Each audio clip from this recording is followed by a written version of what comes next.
Hey everyone, welcome back. Today, we're going to be diving into something we all deal with every single day, and that is hydration.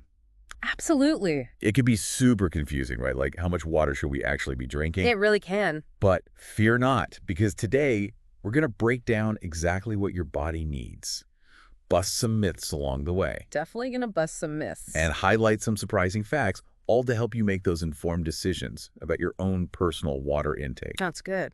Now, the piece we're looking at today is titled Pasted Text, which doesn't quite have the same ring to it, does it? Not quite as hitchy, no. But believe me, it packs a punch when it comes to crucial information about hydration. A lot of good stuff in there. So first things first, our bodies are about 60% water. Did you know that? It's amazing, isn't it?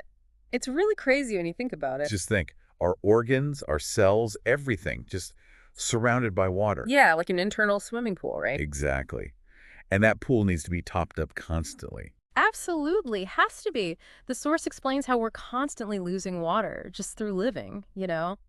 Sweating, going to the bathroom, even just breathing. Wait, what?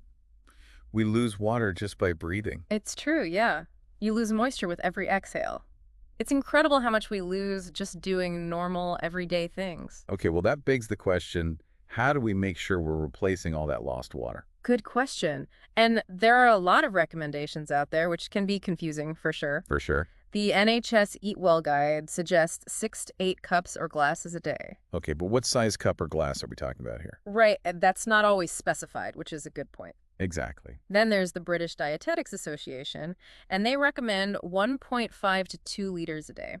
Okay. And back in 2010, the European Food Safety Authority recommended 2 liters for men and 1.6 for women. See, this is what I mean. So many numbers. How are we supposed to keep track? Right. I know it can be confusing.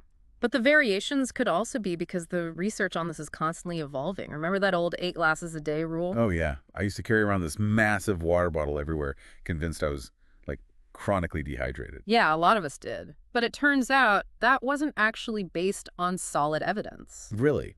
So maybe we don't need to be chugging water like it's going out of style. Probably not. The key is to listen to your body and know the signs of dehydration, instead of just focusing on a specific number. So aside from, feeling like a raisin, what are some of those signs? Well, obviously thirst is a big one, but sometimes we ignore that. Guilty as charged. Then there's your urine. If it's dark yellow and strong smelling, that's a pretty clear sign your body's trying to conserve water. Okay, that's not something I want to think about too much. No, not really. But there are other signs too. Dizziness, lightheadedness, feeling tired all the time. These can all be signs of dehydration. Wow, I had no idea. Yeah, and dry mouth, lips, eyes, those are all pretty obvious ones. Makes sense. And if you're only going to the bathroom a couple of times a day, that's another sign that you might not be drinking enough. Our bodies are giving us all these signs. It's crazy. It is, yeah. And it's so important to pay attention to them, especially for parents out there. You have to keep an eye on your little ones. Absolutely. Kids can get dehydrated so easily. Exactly. So look out for things like drowsiness, fewer wet nappies, and rapid breathing. These can all be signs of dehydration in babies and children. It's so important to be vigilant, especially when it's hot out or they're running around being kids. Right, exactly. Okay, so we've talked about water. But what about other drinks? Do they count towards our daily intake? That's a great question, and it depends on the drink. Some beverages can actually dehydrate you. Yeah, I've heard that about coffee. Right. But others can contribute to your fluid intake, so it's important to be mindful of what you're drinking. This is fascinating.